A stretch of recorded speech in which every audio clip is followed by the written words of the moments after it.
Although thousands of exoplanets have been discovered, most are much older like the planets in our solar system. Younger planets are usually obscured by large amounts of dust and gas, evading detection, making it difficult to answer the following question: how exactly do planets form? Finding these newly formed planets is simply the first step. My name is Nicolas Mazziotti, and I spent the past summer researching this topic as part of the 2023 Astronomy REU program at the University of Florida. I worked with Professor Jaehan Bae at the UF Department of Astronomy on a project titled Developing a Planet Searching Tool with Machine Learning. Before I go into my research, here's a little bit about me. I'm a rising junior at the University of Arizona, and I'm originally from Renton, Washington. I'm double majoring in astronomy and physics, and I expect to graduate in May of 2025. After undergrad, I plan to pursue graduate school for a PhD in astronomy. My time at UF has been truly invaluable and has made me feel well prepared for my career path. Speaking of gators, there's a picture of me with one. So planets form from protoplanetary disks, which are disks of dust and gas rotating around a young star. To detect disk-embedded planets, simulations are commonly relied on since the disk is too bright to observe any planets. Although simulations have done a pretty good job at constraining some planet properties, it becomes a lot more practical to adopt a machine learning approach as observational data grows. The data for these disks is often organized into a format called a data cube, which is three-dimensional. You have two spatial dimensions, but then a third velocity dimension to capture different wavelengths or velocities of gas emissions. When visualized, the internal gas structure of the disk can be mapped because the disk is rotating.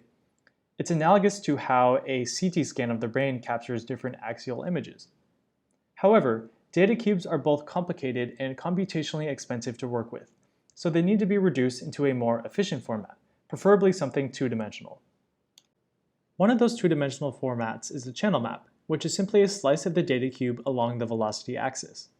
When planets perturb nearby gas, they can create visible signatures in channel maps called velocity kinks. By running hydrodynamic simulations with RAD-MC3D, I attempted to constrain the azimuthal location in channel maps for different planet azimuths and masses using velocity kinks.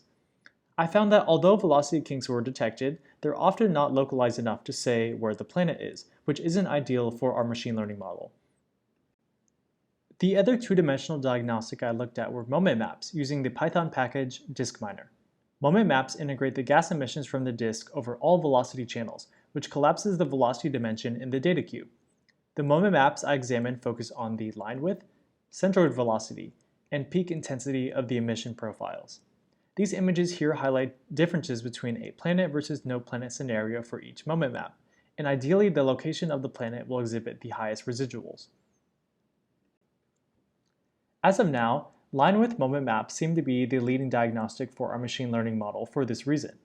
I applied this detection method to synthetic data for the disk HG163296 and was able to constrain the planet azimuth and radius within 10 degrees and 20 AU respectively for 8 different planet azimuths, which is a good indicator that line width moment maps could be applied to all kinds of disks.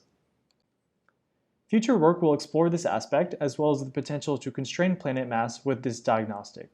If successful, a pipeline will be set up to produce a training data set for our model to constrain these same properties in real observational data.